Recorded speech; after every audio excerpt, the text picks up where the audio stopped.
Manajemen PSM Makassar mengeluarkan pernyataan yang cukup menghebohkan publik di tengah badai masalah finansial yang seringkali menghantui. Manajemen Juku Eja berencana membangun fasilitas pusat latihan PSM Makassar senilai 50-70 miliar dengan menggunakan pemasukan sendiri dari PSM Makassar. Rencana ambisius itu jelas sedikit menimbulkan keraguan dan tidak sesuai dengan realitas kondisi keuangan PSM Makassar saat ini.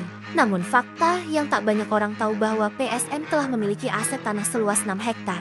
Kebenaran ini sendiri dikonfirmasi oleh Sadikin Aksa sebagai nahkoda dari manajemen PSM Makassar sekaligus pemilik saham terbanyak. Sadikin Aksa berharap cita-cita mewujudkan training ground untuk PSM Makassar bisa terwujud dan semakin membawa PSM Makassar ke arah yang lebih profesional. Lebih lanjut, Sadikin Aksa menyebutkan untuk menjaga konsistensi permainan dan kebugaran fisik pemain di tengah padatnya jadwal kompetisi BRI Liga 1. Sebuah klub profesional sudah seharusnya memiliki sarana latihan yang memadai. Sebenarnya Sadikin Aksa berencana memulai pembangunan training ground sejak awal musim ini. Akan tetapi banyaknya pengeluaran PSM Makassar yang menjadi pertimbangan tersendiri dan kebutuhan tersebut jauh lebih mendesak. Seperti perbaikan drainase lapangan Stadion BJ Habibie Parepare yang menelan biaya sebanyak 10 miliar, di mana sebelumnya tiap hujan deras Stadion BJ Habibie selalu menggenang. Perbaikan ini juga atas dasar permintaan dari Ketua Umum PSSI. Serta ada juga perbaikan fasilitas Stadion Kalegoa yang memakan biaya sebanyak 500-700 juta. Manajemen PSM juga melengkapi beberapa alat latihan untuk menunjang kualitas tim seperti beberapa alat fitness dan yang paling terkini adalah renovasi mes PSM Makassar yang sebelumnya dianggap kurang layak.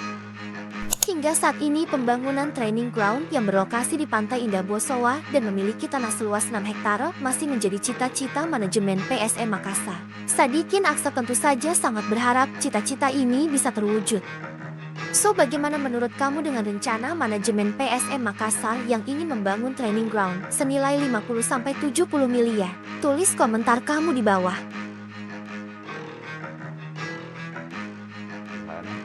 Jadilah kita punya PSSI di freeze, akhirnya gabung. Nah, dari situ semua yang berbentuk tim sepak bola profesional harus berbentuk PT.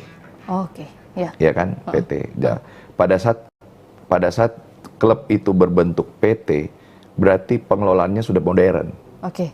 Tidak boleh lagi pengelolaan yang ada yang nyumbang, tidak boleh. Karena harus ada income yang masuk, ya, berbentuk pendapatan kalau dalam satu perusahaan. Nah, itu yang harus pintar-pintar manajemen, memutarnya bagaimana. Gitu aja. Jadi, bagaimana menaikkan pendapatan, mengurangin pengeluaran. Udah gitu aja. Nah, apakah sekarang klub sepak bola sudah ada yang positif? Mungkin ada, mungkin enggak. Karena kan dari 18 klub sepak bola, baru satu yang perusahaan terbuka, baru Bali United. Kami PSM sempat ingin melakukan menjadi perusahaan terbuka, tapi ternyata membenahin buku, membagian manajemen, terus ya profit. Ya memang sekarang aturan bursa yang baru sudah boleh perusahaan rugi masuk ke bursa. Tapi yang utama, PSM tidak mempunyai infrastruktur, ya, tidak mempunyai. Apa yang kita mau jual? Apakah soal paper license PSM aja? Seberapa lakunya sih ini barang? Nah, normalnya sebuah klub profesional atau modern paling enggak punya sarana latihan. Itu aja, training facility aja, nggak usah stadion. Inter Milan, AC Milan juga nggak punya stadion, yang punya stadion kota Milan. Tapi dia punya training facility. Nah, kami sudah mempunyai tanah dalam buku PSM. Ada tanah 6 hektar di Barombong. Kami mau membangun, biaya pembangunannya 50-70 miliaran. Mempunyai 3 lapangan full, hall, fitness center, tempat makan dan mes. Apakah gambar awalnya sudah jadi? Sudah jadi. Kita mau lagi persiapan masuk ke gambar detail, gambar desainnya. Nah, ini kita siapkan. Ternyata pada saat setelah kita juara, saya ketemu dengan Bupati Goa, Pak Adnan, Pak, kenapa nggak pakai lapangan Kalegoa aja yang selama ini kita pakai? Benahin aja. Menurut saya terima kasih dengan offer dari Pak Adnan. Wah, kalau kayak gini, biayanya lebih murah, waktunya lebih cepat. Kami tinggal benahin aja, bikin shower, bikin fitnessnya, bikin bikin fisioterapi roomnya, lokernya, selesai. 1,5 bulan, 2 bulan kelar. Udah jadi kita punya training facility. Daripada kita harus membangun. Desain 6 bulan. Pembangunan minimum 1 tahun, 1,5 tahun. Ini udah ada, alhamdulillah selesai. Dan pada saat pemain pulang, senang. Pemain senang, wah. Saya juga perbaiki mes. Mes PSM. Yang betul-betul ruangannya layak. Jadi pada saat mereka pulang, mau mulai lagi, layak. Malah ada teman-teman, ada pemain yang tinggal di luar mes. Pak, boleh nggak saya dapat kamar? Kau kan dari dulu nggak mau tinggal di di mes. Saya mau tinggal di luar.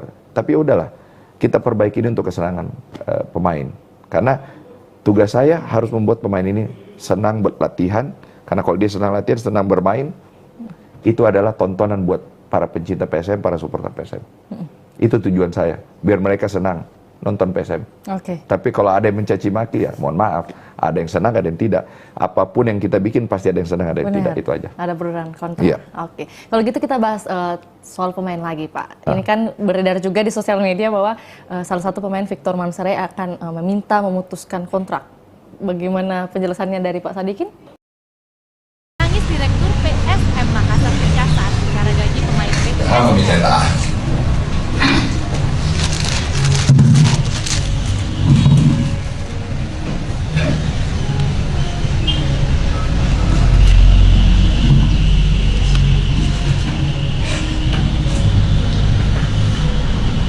Tadi memang dibilang saya agak jauh dari media.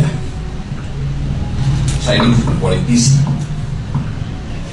Saya tidak suka sekali saya itu diombar-ambir ke media. Saya coba cinta PSM. Tapi apa yang dilakukan supporter kemarin itu nyentuh saya. Kok kasih jelek Sadikin Aksa? Oke, saya terima tanggung jawab. Dan kalau kau bawa orang tuaku, kau bawa sponsorku, Bosoa, itu sakit hati. Tapi ya sudahlah, ini saya terima. Bismillah. Jadi 2 orang ini tadi adalah orang yang semangati saya dari awal. Sekarang yang semangati saya punya orang tua sendiri, Pak sama Put.